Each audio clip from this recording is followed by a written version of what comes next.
Built as gargantuan tombs of shining white limestone, the pyramids were designed to hide dark secrets of the dead for eternity.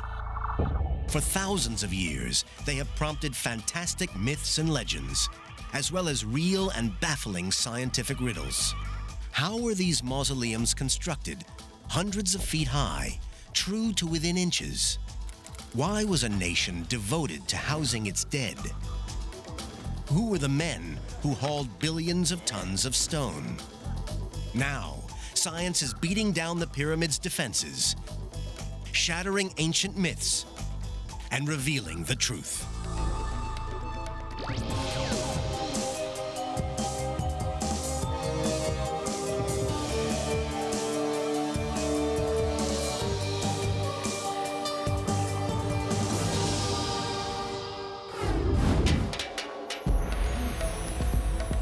The pyramids of ancient Egypt stand like giant sentinels watching over the city of Cairo. Built more than 2,000 years before the birth of Christ, these stone giants continue to mystify and captivate archaeologists seeking to understand their origins and purpose. I think Egypt has such a grip on us because they had access to stone, and with that stone, they built the world's first skyscrapers. There's something about us that we see in that. The pyramid builders left no record of how they erected these massive superstructures, and thousands of years of myth and legend have hidden their real purpose. The only clues are the pyramids themselves. Scientists must study the stones to discover how these extraordinary buildings were constructed, and to learn who built them using simple, primitive technologies. These are very sophisticated monuments. The Great Pyramid is the high-tech of antiquity. The scale of the achievement is astonishing. The Great Pyramid is 481 feet tall and is made up of 2.3 million blocks, some weighing as much as 50 tons. The whole structure weighs almost 6 million tons. That's the equivalent of 16 Empire State Buildings. For 38 centuries, it was the tallest building on Earth. What's more, it's an incredibly precise piece of engineering. The 755-foot sides vary in length by less than 2 inches. It's not just the exterior building that's extraordinary. Inside is a complex of passageways and chambers built from one of nature's hardest rocks. The stonework is so precise that even a credit card cannot slip between the blocks, all constructed by a people who hadn't discovered the wheel. The accuracy of the Great Pyramid is something that makes me stand in awe. The first Egyptologists tried to blast their way to the truth with dynamite. They forced their way into the pyramid's secret chambers. But they may have destroyed more than they uncovered. Dynamite especially might have obliterated clues left behind by the ancient Egyptians, telling us more about the pyramids or how they were built. Now archaeologists are using the latest technology to search for wonders hidden deep within the stones. I really actually believe that the burial chamber of that king is still hidden inside the pyramid. But for other archaeologists, it's the buildings themselves that are the true wonder.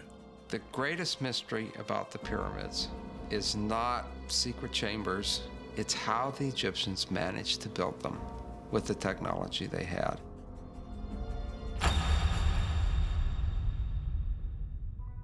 The ancient Egyptians didn't master pyramid building in one leap. It took long years of trial and error, and one near disaster for them to evolve from building simple mud constructions to the Great Pyramid at Giza. The first pyramids were built on the west bank of the River Nile around 2600 BCE.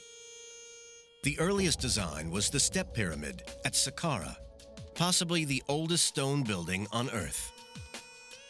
Rising 204 feet from the desert sands, this was a breakthrough in the history of construction. It didn't have smooth sloping sides, but instead rose in a series of levels or steps. The first flat-sided true pyramids were built 60 years later by the pharaoh Snefru. His son Khufu built the Great Pyramid, the first and largest of the 3 pyramids at Giza. And then, a series of smaller, highly decorated pyramids were built at Saqqara. How the Egyptians built these giant superstructures using the simple technology of the time is an ancient mystery. The first challenge was to survey the site and mark out the pyramid in the correct alignment. They chose the site with care to ensure that the bedrock was capable of supporting many millions of tons of limestone. The ancient architects then marked out the building so that each side was aligned to the points of the compass: north, south, east, and west. Today, we would use digital compasses and laser sighting equipment, but the ancient Egyptians had none of this technology. Instead, some experts think they look to the skies. By observing where the polar stars rise and set, it's possible to calculate true north. First, the architects built a semicircular wall to act as a flat horizon. On this wall, they could mark the rising and setting points of a particular star as it rotated around north in the night sky. A line drawn exactly midway between these marks would point due north.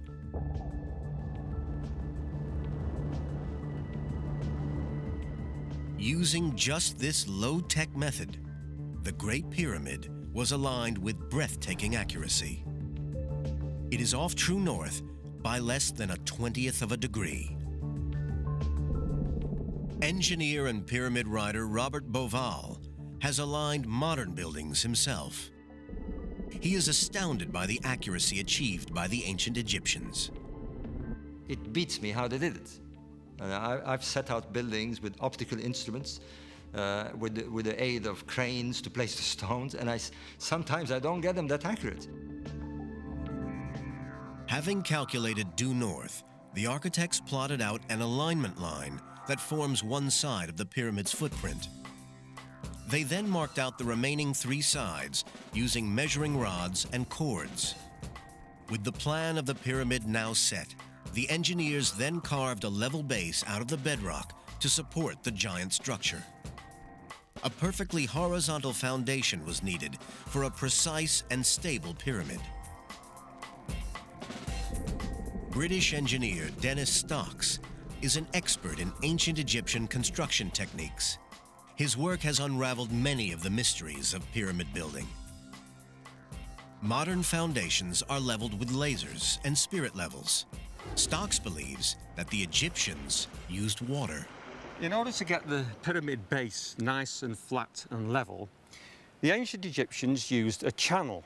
It's like this one here, only it would stretch all the way along 755 feet, the whole side of the pyramid. And then they would put some water in, and it would act as a kind of spirit level. All he has to do is follow the line of the water along it, and then he can be sure that the pyramid base will be truly level and truly horizontal. Stocks believes that such a water trench could have been built on a massive scale along the whole edge of the pyramid. In this way, the engineers could ensure the whole base was level. But to check that all 2.3 million blocks were kept level as the pyramid grew upwards, the Egyptians used another ingenious device. The tool I'm using is made of wood, and it's called the A-frame. All it is 2 pieces of wood joined together at 90 degrees at the top with a crossbar and a hanging plumb line. To calibrate it for use, It is placed on a flat surface of water, and then a line, which you can see there, is marked right behind the hanging plumb line, so that you know when you test it on a surface and the hanging plumb line coincides with the mark, we know that it is showing a truly horizontal flat surface. With the design laid out and the site level, construction could now begin. For this, the Egyptians needed stone, millions of tons of stone. But how did they quarry such incredible amounts without the aid of dynamite, jackhammers, or even iron tools? During the ancient Egyptian Old Kingdom, 18 major pyramids were completed in a 500-year period. They contain 1/3 of a billion cubic feet of stone, stone that had to be quarried, cut, and transported to the sites. Even for modern engineering companies with modern technology, this would be a daunting task. Yet the ancient Egyptians managed it with the most rudimentary tools.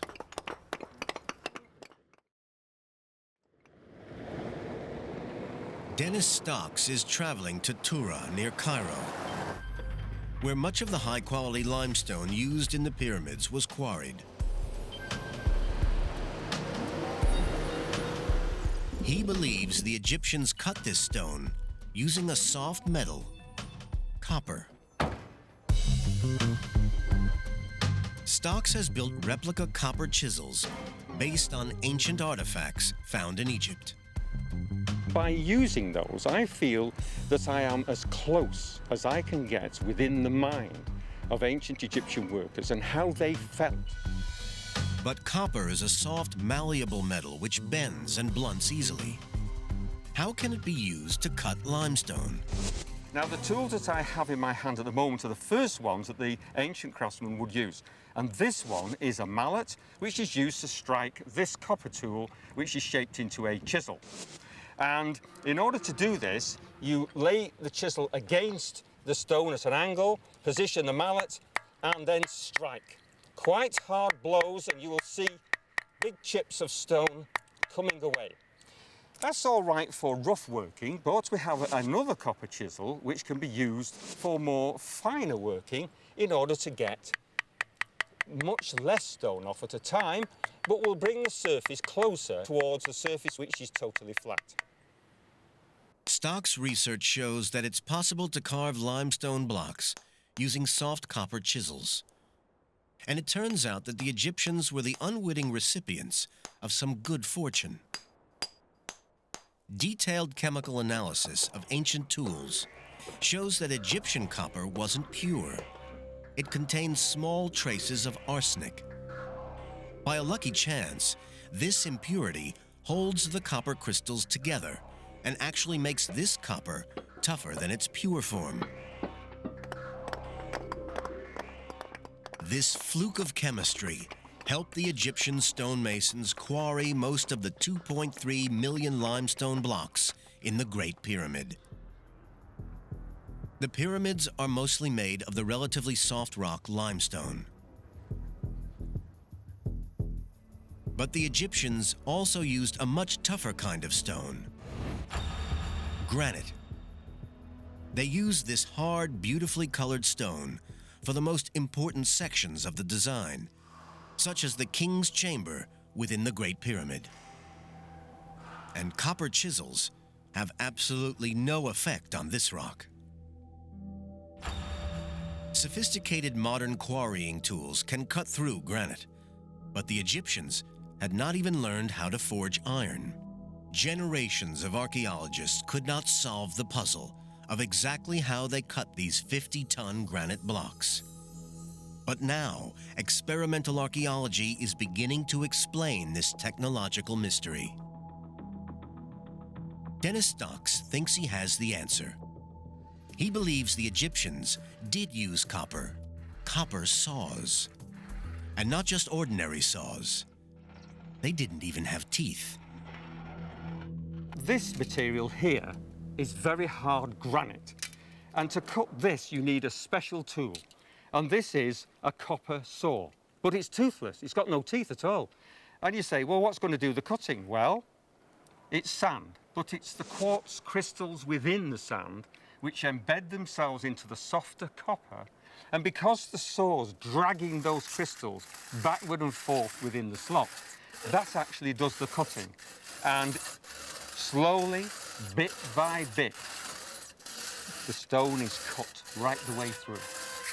Quartz crystals in the sand are so hard that they gradually grind through the solid granite. But using these saws, the ancient Egyptians could only have cut granite at a rate of 2 cubic inches an hour. It still would have taken 4 months to carve out the sarcophagus inside the Great Pyramid. With soft copper and a cutting edge provided by arsenic and sand, the Egyptians cut vast quantities of rock. They had to then assemble these blocks into a monument that could stand the test of time. But what made the Egyptians decide to build a pyramid in the first place? Why did they choose this now iconic shape? They were looking for a stable form. Like a mound of gravel, the pyramid is supported by a wide base and low center of gravity. More than 2/3 of the weight is in the bottom third of its height. But the design wasn't just about engineering. It was also influenced by their beliefs. When people want to go up, to do so and have stability, a mound is very stable. But of course, there is a symbology in all of this. There may be several mystical influences behind the pyramid shape. One explanation looks at the worship of a mystical stone known as the Benben stone. Nobody knows where this legendary stone originated. Some think it was a meteorite. It has long since vanished, but the pyramidions, or capstones, that form the very top of the pyramids are modeled on the original pyramid-shaped Benben stone. Could this be the reason why pyramids are built in their distinctive form? But with the sun playing such a key role in Egyptian religion at the time, there is another possibility. Maybe the sun itself was the key. The pyramid can be seen as a stone representation of a sun ray coming down from the heavens. When the sun emerges from behind clouds, the beam created can sometimes resemble a pyramid.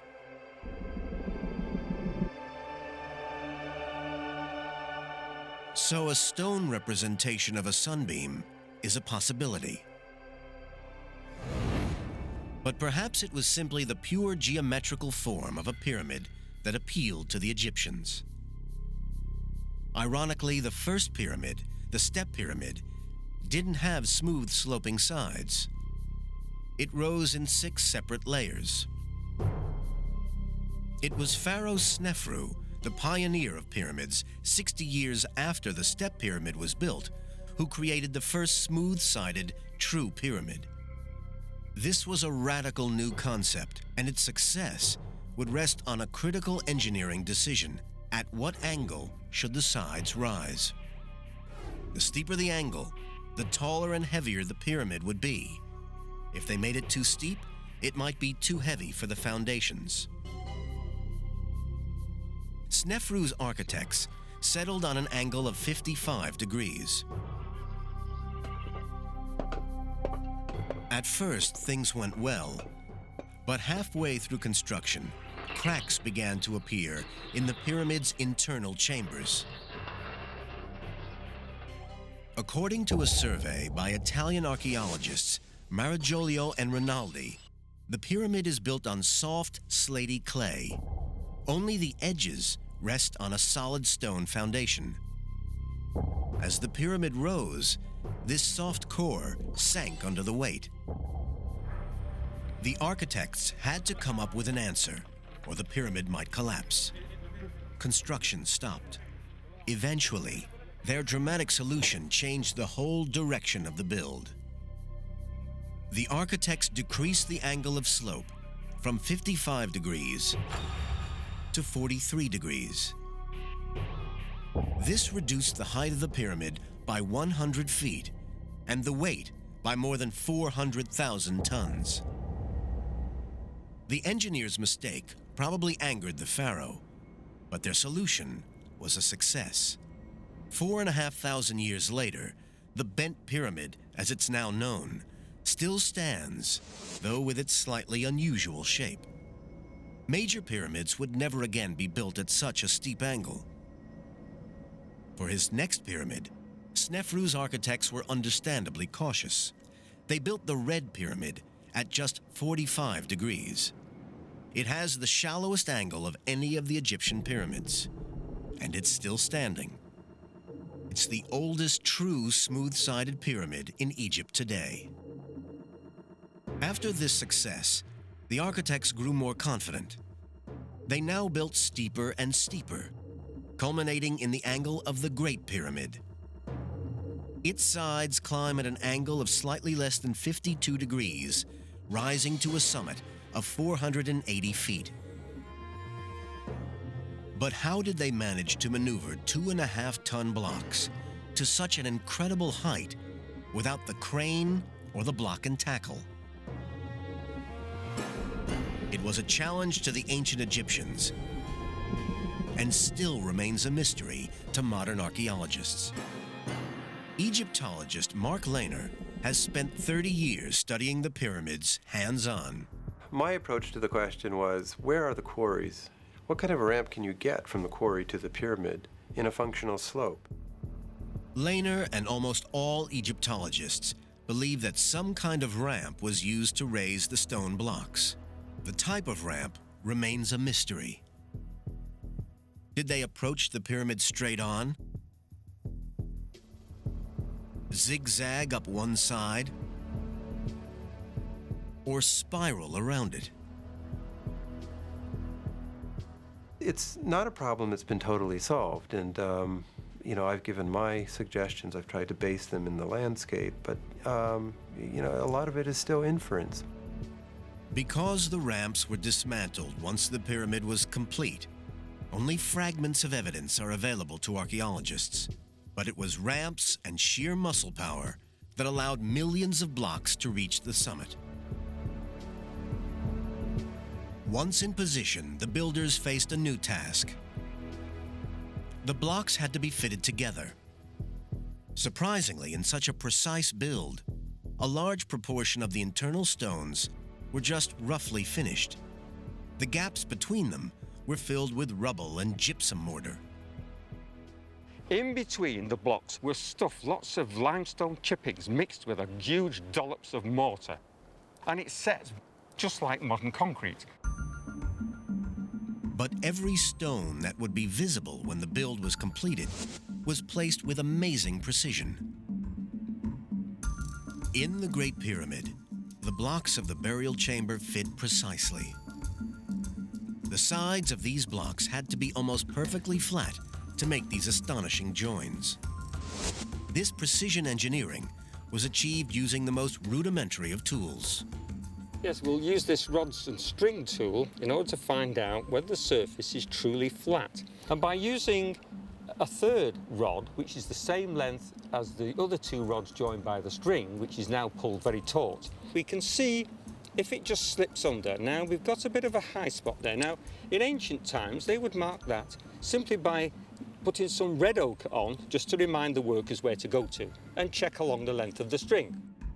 The ancient mason would use the rods and string to spot imperfections and then mark them with red ochre to show where more work was needed. Using two further tools, this one being a flint scraper and this one being a sandstone rubber, now we can use the marks as a guide to scrape away the high point like so. And it's obvious that as you scrape, the mark disappears, and with it, of course, the high spot. This same technique was also used in the final stage of construction. The rough internal blocks were covered with an outer casing of perfectly smooth stone. This was carved from the highest grade limestone and had to be carried across the Nile to the pyramid site. With this polished casing, the pyramid would have shone dazzling white in the Egyptian sun. But when the pyramids were newly encased in this special limestone They must have been blinding in the sun like newly fallen snow. To achieve this, every casing stone was cut to sit perfectly with its neighbors. When complete, the Great Pyramid of Giza was covered with thousands of these facing stones. Sadly, they have long vanished, taken to build the mosques and castles of Cairo. But facing stones can still be seen on the cap of Khafre's pyramid. Even with all the Egyptian skills and tools, building the pyramids was still an incredibly hard task, requiring millions of man-hours to complete. Legend has long suggested that the pyramids were built by armies of slaves. The legends are wrong. Forensic archaeological discoveries are now putting a face on the people who really built the pyramids. The building of the pyramids was an enormous construction project requiring incredible manpower resources. Ancient histories tell of 100,000 men laboring on the Great Pyramid for 20 years. Modern experts believe 25,000 workers is a more realistic estimate. The job was completed during Pharaoh Khufu's 23-year reign. The workers would have put in over 250 million man-hours. Ancient Egypt was a rich land, but for such a mammoth undertaking, the builders would have had to source materials from across the whole country. The vast granite blocks had to be floated 600 miles down the Nile from the quarries at Aswan. Keeping a pyramid build on track was a logistical nightmare that would test even a modern engineering firm. Engineer Craig Smith has overseen vast construction sites and has analyzed how a pyramid build might operate. You don't have cell phones, you don't have pagers, you don't have laptop computers, you have millions of pieces of material that have to arrive at the right point in time. Egyptian communications depended upon papyrus and foot messengers. Yet they kept track of thousands of workers and countless millions of pieces of raw material. A present-day pyramid builder would have all the benefits of modern technology available to them.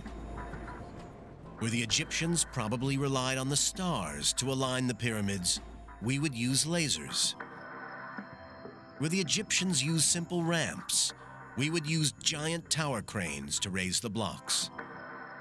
Today, motorized vehicles would transport building materials to the site. All the Egyptians had was muscle power and slow-moving boats. Craig Smith has calculated the cost of building a Great Pyramid in today's money. If you did it with limestone, it'd be about $4 billion and would take about 4 years. That's considerably less than the 23 years it's estimated it took to build the Great Pyramid. But we should not underestimate the scale of their achievement.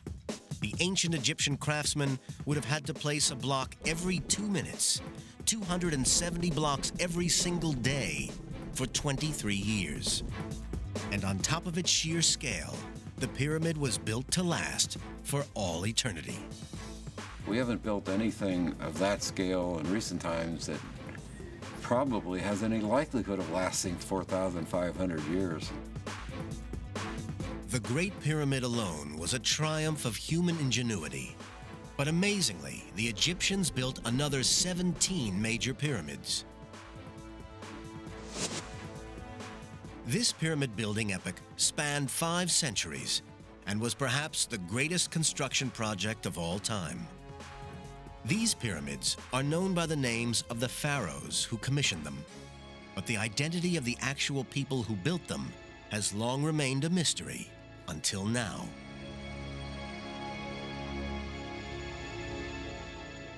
It was thought that the pharaoh would never have forced his own people to toil for year after year constructing the pyramids. Instead, it was believed that they were built using slave labor, possibly the Israelites. In recent years, archaeologists have excavated the areas around the Giza pyramids. Their finds have radically changed the theories on who built the pyramids. Renowned Egyptologist Dr. Zahi Hawass has discovered the tombs of the actual pyramid builders. Dr. Hawass was surprised at the elaborate nature of these tombs. They do not look like humble burial grounds for slaves. If the people who built the pyramids were slaves, they will never be buried in the shadow of the pyramid. If they were slaves, they will never prepare their tombs for eternity, like kings and queens. Dr. Hawass's work is finally letting us see pyramid construction from the worker's perspective. Before our discovery, you know a lot about kings and queens, but you know nothing about the people who really worked in building the pyramid. But who were the actual workers? The answer comes from the new science of forensic Egyptology. Egyptologist Rosalie David works with biologists and artists who reconstruct the lives of the men who built the pyramids. CAT scans and 3D imaging resurrects faces of the ancient Egyptians from mummified skulls. This is the reconstructed face of an Egyptian who lived thousands of years ago. You do get a sense of the character of the person. They cease to be a wizened mummy or a dry skeleton. And there they are with the flesh, the eyes, the hair. You're looking at somebody who could be alive today. Forensic analysis of workers' bones provides conclusive evidence that the pyramid laborers were not foreign slaves. The idea that the pyramids were built by slaves is totally wrong. This has been proved really by the archaeological evidence. So all the studies on the bodies show that they are Egyptians. They're not from overseas. The bones also show clear evidence of medical treatment. Broken limbs have been reset. One skull even shows signs of early brain surgery. Foreign slaves would never have been granted such high-quality medical attention. But where was this native workforce housed? To Mark Lehner, the pyramid builders' town must have been near the Giza Plateau. If there were 20,000 people out there, to say nothing of 30,000, it would have been one of the largest cities in the world in the 3rd millennium BC. So where was it, and where was all the infrastructure? Lehner's breakthrough came when he excavated a site to the southeast of the pyramids, next to the workers' tombs. Everywhere we put down an excavation trench, we found large, substantial mud brick walls, evidence of an ancient settlement. The layout of this long-hidden town exposes more and more about the lives of the pyramid builders. Well, the footprint of this lost city tells us something about how they organized their society in this very early period when they built pyramids. Feeding the workers may have been the biggest organizational challenge, and Lehner's team has found evidence that the craftsmen were well catered for. From remains found on the site, it's clear that the pyramid builders received generous rations, including beer, meat, and fish. They were very well organized, they were well fed, they were looked after because they were very important. But it appears that the middle management may have been even better looked after. They were eating a lot of meat, sheep, goat, but especially cattle. They ate very well, but we're seeing that some people on the site ate better than others. Mark Lehner believes that this core of professional craftsmen and officials were kept on site. But the hauling of the blocks was carried out by villagers who came to work on the site for a few months or years. For these unskilled workers, pyramid building was a bit like military service. This was an army mobilized from the length of Egypt, but they came to build rather than to fight. What really fascinates me about the pyramids is not so much the king or the little man in the trenches, but the whole human network that could create something like the Great Pyramid of Khufu. But what drove the ancient Egyptians to dedicate so much energy and manpower to the pyramids? Why were thousands of men brought from across the country to labor on this site? These questions have intrigued archaeologists as they try to solve the third great mystery of the pyramids. What were they for? Back in medieval times, it was thought that the pyramids were the giant granaries of the biblical character Joseph. But most modern Egyptologists believe that they are tombs for the pharaohs. The largest and grandest tombs ever built. Although centuries of tomb raiding means that no remains of a pharaoh have ever been discovered inside a pyramid. And no mummy was ever found in the so-called burial chamber of the Great Pyramid of Khufu. Dr. Hawass, however, is convinced that there is enough written evidence to prove the pyramids were built as tombs for the pharaohs. There is lots of evidence in inscription, in literature, that telling us that this is a tomb for the king. But a tomb for a pharaoh was more than just a resting place for his body. Deep within some pyramids is evidence of another, more magical function. These tombs were built as gateways to the stars. The ancient Egyptians poured resources and manpower into building the pyramids, the greatest stone monuments on the planet. It's believed that they were built as tombs, but their true importance to both the pharaoh and Egypt itself remained hidden. For centuries, these silent giants kept their secrets until a discovery made by pure chance.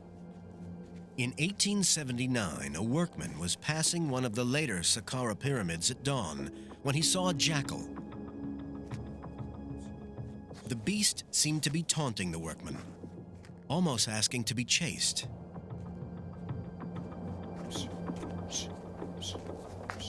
The workman then followed the animal into a hole near the pyramid. To his surprise, he found himself in a chamber. Lifting his lantern, he saw that the walls were covered with hieroglyphs. These ancient sacred writings had been hidden for thousands of years.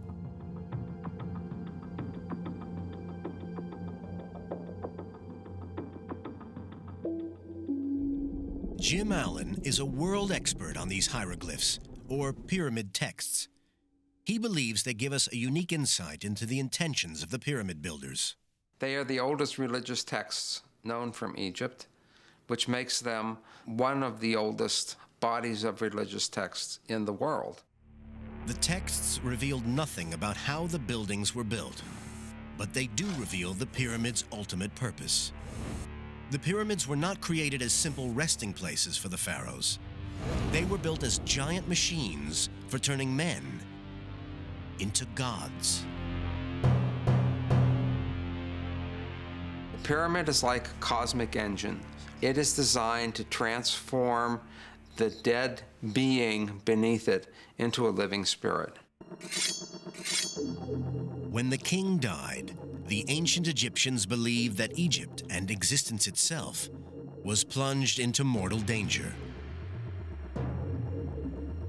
Even after death, the ruler had to protect his country from drought, famine, and the forces of chaos. The mummified pharaoh was carried into his giant tomb, along with food, clothes, jewels, and treasures, everything he would need in the afterlife in the stars. Salima Ikram has studied ancient Egyptian beliefs about the afterlife. The basic thing is it's very much like this life, except better. So everything you wanted in this life, if you have managed to put it into your tomb, you can have it in the afterworld. The pyramid texts leave a record of the rituals that were performed over the mummified body of the pharaoh. To ensure that he survived his journey to the afterlife, they also included spells and prayers to protect him. We tend to think of magic as abracadabra, wizards, witches, Harry Potter. To the ancient Egyptians, magic was a part of the universe. For the Egyptians, This was the science of survival. There is no superstitious mumbo-jumbo in ancient Egypt. Everything has a meaning, everything has a purpose. Once the rituals were completed, the pyramid was sealed, hopefully for all eternity. The pharaoh was then free to make his journey to the afterlife, to be reborn as an eternal star. But Robert Bauval, who has written extensively on the pyramids, believes that there is a further connection between the stars and the pyramids. For years, he has been intrigued by the links between Egyptian religion and astronomy. It all started with an aerial photograph of the Giza pyramids. Bauval noticed a very distinctive pattern. I was looking at monuments that had been laid according to a plan. There were two large pyramids set along a diagonal.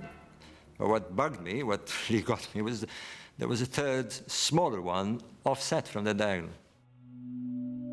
This faulty diagonal reminded him of the stars of Orion's belt. It has two bright stars and one dimmer star offset. The relative sizes and positions of the three Giza pyramids seem to match those of the three stars. For some Egyptologists, Bauval's theory is just a coincidence. If you look at the stars in the Orion constellations, you'll find that they do not fit with all the Old Kingdom pyramids at all. You'll find maybe very few with computer you can really match this. Dr. Hawass argues that many other stars in the Orion constellation do not match the layout of any pyramids on the ground. But to Robert Bauval, the correspondence was clear evidence of an astronomical master plan, explaining the layout and design of the major pyramids. You cannot deny the fact that there are three stars that look like the plan of the pyramids. Two large ones, small one, offset. Two large pyramids, small one, offset. That is a fact. It's a fact. What isn't a fact is whether it is a coincidence or not. For Bauval, there is another piece of compelling evidence within the overall design of the pyramids that backs his astronomical theory. There are 4 narrow shafts built into the structure of the Great Pyramid. Just 8 inches wide, they climb upwards through the solid stone interior from the king's and queen's chambers toward the surface for over 200 feet. They were carefully built into each layer of stones as the pyramid rose. These stone shafts may hold clues to some of the last remaining mysteries of the pyramids. Originally, it was thought that the shafts were designed as air vents to bring fresh air into the pyramid for the workers toiling inside. However, for Bauval, these shafts are far more significant. As he examined their orientation, he felt he was cracking a secret code, a code built into the very structure of the pyramid. But it was exciting to realize that I was beginning to listen to the silent language of the pyramid. Bauval believes each of the 4 shafts running through the Great Pyramid is built to point directly toward a major star. What's more, each of these stars is critically important in the ancient Egyptian religion.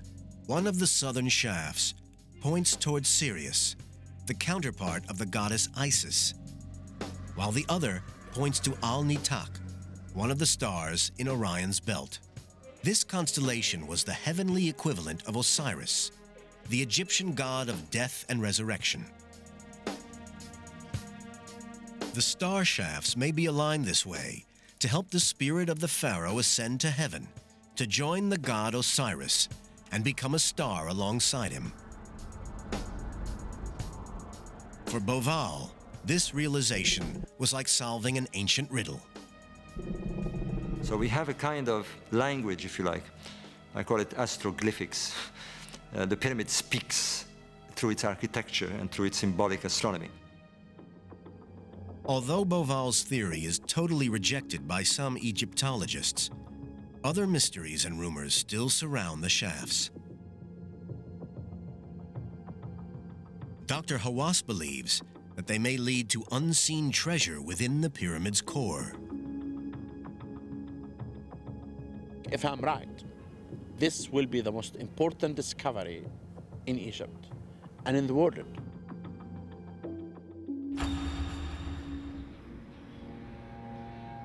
The Great Pyramid at Giza contains a complex of shafts and chambers. Researchers have already discovered 3 possible burial chambers linked by corridors, including the magnificent Grand Gallery.